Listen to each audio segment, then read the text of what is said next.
So it seems that I'm getting a lot of the questions. But I think it's also important that we understand again, what does our religion teach us and how does it advise us to engage with people who may be opponents to us. I used to be a person who would show up just to fight, you know. But that might not be the best action, and especially at this time. So I think wisdom is important. That means being in touch with those people who may have more knowledge, more experience, more wisdom to guide us as we navigate these very, very treacherous waters now. So again, to always see yourself as a person who's honored by this religion called Islam, so that even when you engage people who are hostile to you, you don't sink to the lowest level, but you are able to engage, impart knowledge to the extent that you can, and then we see where it goes from there, inshallah. It's up to you. Okay, this question says, how do we promote diversity as youth in the Muslim community when we are often divided by our race, ethnicity, nationality among our masjids, meaning that some of us are majority Arabs, others majority South Asian, which keeps us from having diverse community? Well, I think that's been a long-standing problem in the Muslim communities. For some people, I used to say it's like this group is invited for dinner and the other group is only invited for tea. That's not going to crack it anymore. As Muslims, not just yesterday, but especially today, we can't organize ourselves unless we admit our deficiencies and come together and establish ourselves as a group of people that are connected by our love of Allah and a sense of kinship that's rooted in Islam. And the first thing we have to do, I believe, the shuras in the masjid have to represent the face of the community. They have to be diverse. If you've got one group of people playing musical chairs, making the decision, nothing is going to be changed. You've got to insist on change. Another thing that I believe is that this change means when we have shuras, there should be youth delegates on the shura to have their input, to be able to say what their feelings are, and to define the problems that they see in the community. If everyone's voice is respected, you're not going to have the community you desire. And I think that we've gone long enough having communities that we don't desire, and we need to build the type of community that we're all included in. Thank you. There are a couple of questions that is combined together. We have time, inshallah, we'll give you the opportunity. But Sister Aisha needs to answer that as brief as possible so that we can go to the direct question for Sister Aisha. How can fair-skinned Muslims effectively be allies to our Muslim sisters and brothers of color, specifically in the United States? The Ummah is global, you know. You have people of all colors, ethnic backgrounds, races. So being a Muslim gives you the ammunition and the wherewithal to do just that. So if you live true to your values that you uphold as a Muslim, this problem should eradicate itself. I would say don't be shy to go into communities that don't look like you, but they are practiced Muslims. And if they are shy to come forward, you be the one to make the first step, inshallah. I'm just going to get through these right quick. Why is it that the very same Muslims who resent being called a terrorist show racism to darker Muslims? Okay. Well, let us make a distinction between racism and terrorism, right? That might be useful. I don't know. But I think it goes back to elevating Islamic principles over cultural practices. And that's work that we're going to have to do as community, starting with our children and then in our immediate environment, and then let that radiate out into the larger society. So I think that is why we allow our culture to trump our Islamic values. As a black Arab from majority white Arab, I'm always been questioned if I'm really from that country because of my skin color. How I talk to someone about this issue with a way that I challenge their racism and make them open-minded, it seems to be the reverse. You are of, this brings us to the question, you know, about Arab. I mean, who is white and who is black? I know many Arabs who are black, you know, so I think we have to kind of reassess. The media, I think, also fuels a lot of this, that Arabs have this certain kind of look, and that those who don't look like that are not Arabs. So there's a stereotyping big time that goes on. There's also surveillance that's based on that misconception about who Arabs are and what color they are, what they look like. Again, the Ummah is diverse and global, and there are many black Arabs. And again, it becomes our responsibility as a community to address the prejudice and the injustice that we see as people who belong to these communities. So when you see it, it becomes then a responsibility on you to confront it, go to people who are perpetrating that within your community, and create some kind of conversation or a dialogue. But I would say don't walk away from this one. Thank you, Sister Aisha. Now is your turn. If you have any questions you want to directly ask. These have to be answered. You want to cover that? Yeah, I want to do this first. One thing I wanted to say about the person asked about fair skin and how someone is treated and how they address these issues. You know, sometimes people are so psychologically affected by every level of color that they don't even know that it's there. And maybe in my situation, my husband is from Lebanon, and my kids look just like him. One time, my daughter got lost in the store, and I went to get her, and the lady goes, "That's not your daughter." I said, "Yes, it is." She goes, "No, that's not your daughter." I said, "Well, I showed her my ID. My husband came, and then the situation was settled. But they didn't look like me. And I realized about 3 years ago, my son, who was about 20 at the time, he goes, "You know, we've never had any black people over for dinner." Well, I've been sitting at the table all these years. Obviously, he wasn't getting the message. So we had to sit down, we had to have a discussion about race and who he is, which he didn't seem to make that connection in his head. Primarily, I think culturally people tend to visit, hang out with friends of women, hang out with friends of their husbands. I don't particularly do that.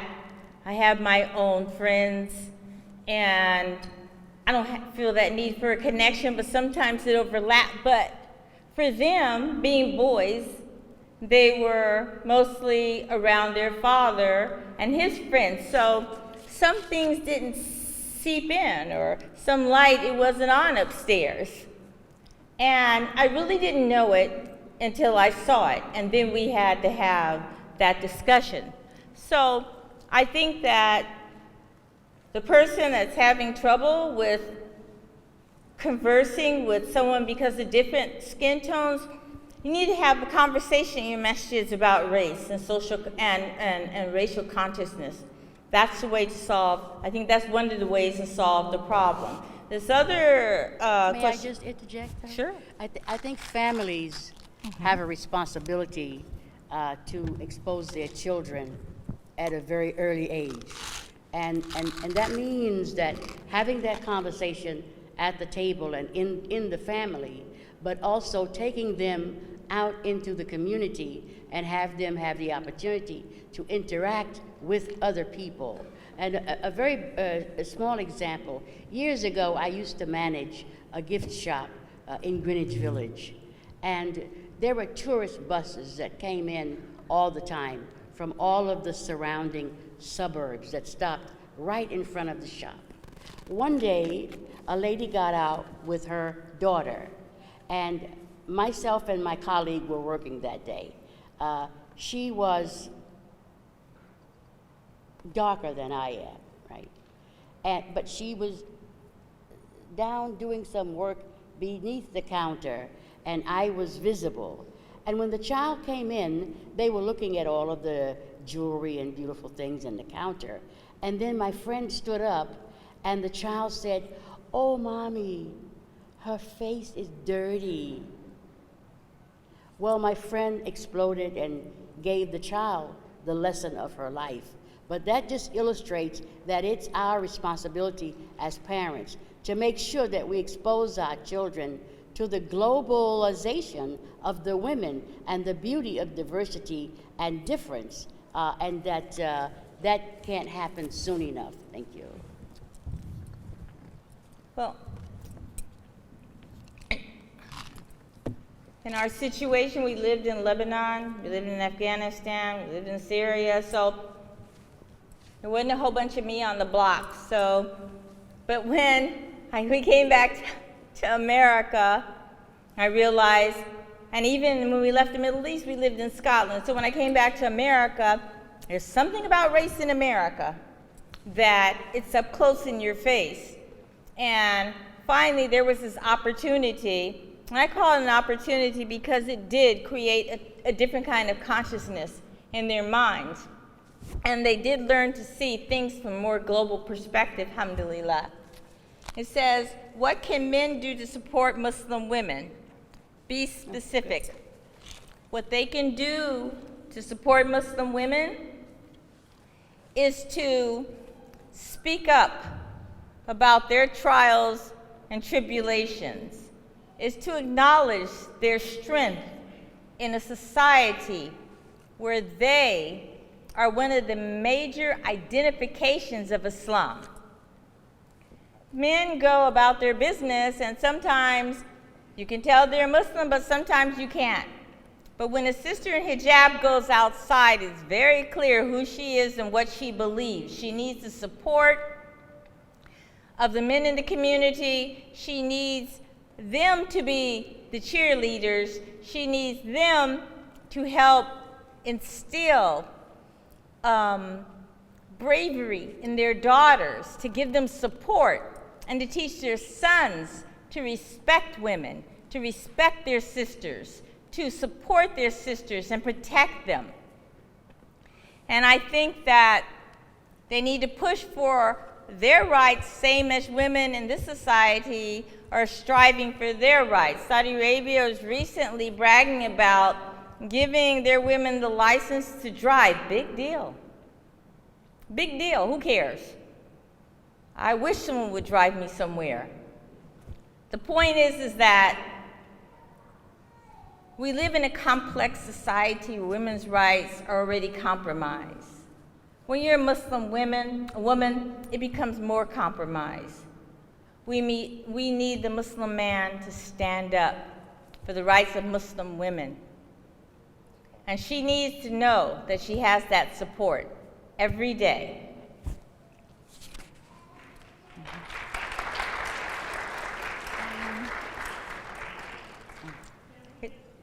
Yes, just. Oh, okay, yeah. sorry. Yeah. So, yeah, in the middle of the answering those questions, you can forward. Please. Okay. So first, racism is definitely pervasive within the Muslim community, and we definitely need to talk about it and educate. But my question pertains to how to deal with it with non-Muslims. On the one hand, they say that we need to talk about it and be more out there and advocate, and then on the other hand, this is an emotional labor that we shouldn't be carrying. Why do we need to always be justifying ourselves and saying that no, we are not terrorists, we are not this, we are not that? And so, what are your thoughts on these two ways of seeing it? Thank you. Well, personally, I think it's time to stop denouncing, and it's time to announce that we don't have to justify who we are. We show by our actions who we are. Every time there's an attack, we don't have to go on television and say that we're sorry. We didn't do anything. What's wrong is wrong. I don't see ministers on television apologizing for every bad act of the Christians. And I think that, I'm sorry, I just really disagree when large organizations come on television apologizing for the action of some wacky guy because he decided to do something wrong. He was not showing the actions of a Muslim. Therefore, his actions cannot be defined according to Islam. And sometimes I believe when we do that, it makes the situation worse because everyone sees that apology as something other than what they should see it to be. That's just my personal opinion. Next brother.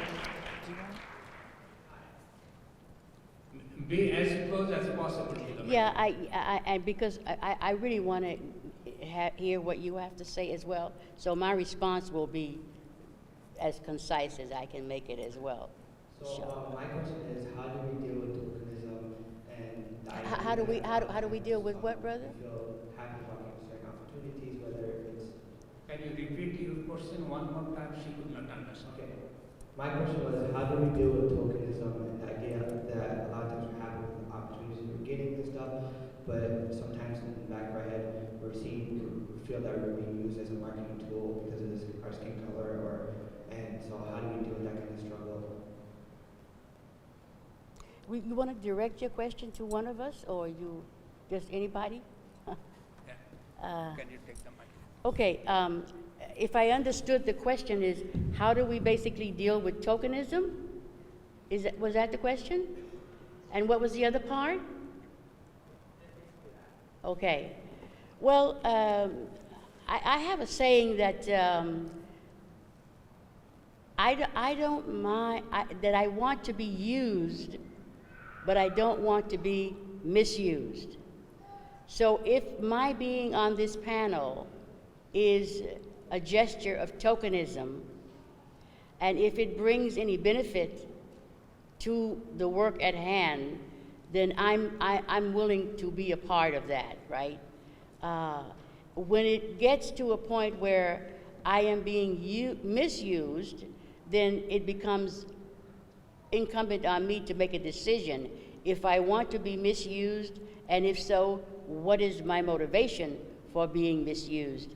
Or is it time to speak up and kind of enunciate what you see as tokenism? And then I think that it becomes an individual decision as to how you want to continue to interact with that individual, with that organization, so forth. So I hope that answered your question. Yes, sister. Hi, I have a question. So, how do people are very happy when us as converts become Muslim,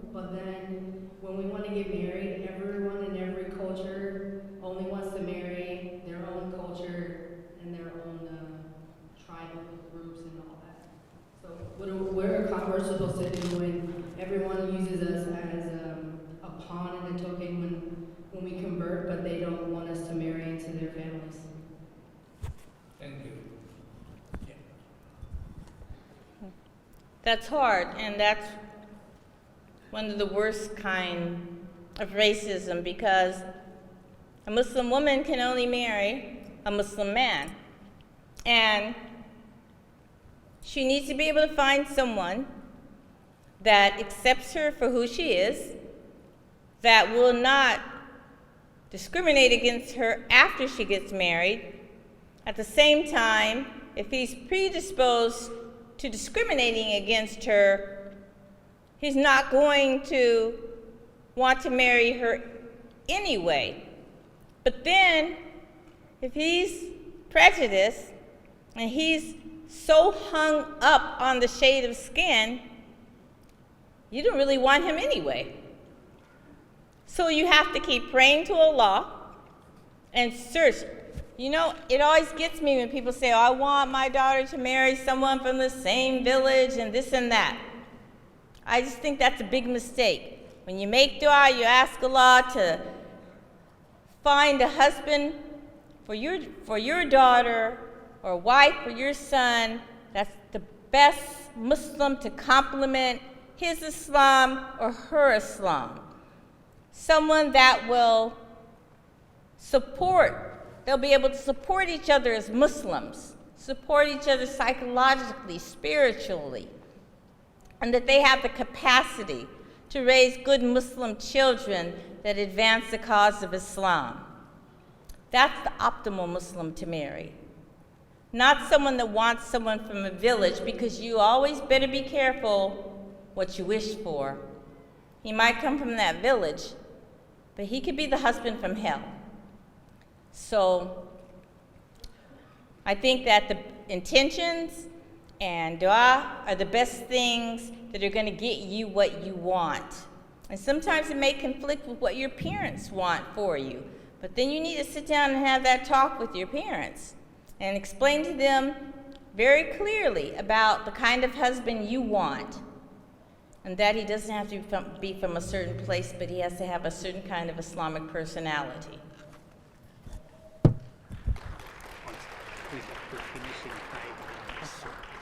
Yes, sister. Assalamu Alaikum alaikum. I'm from Panama City, Florida, which, if you guys don't know, is frequently described as the heart of the redneck Riviera.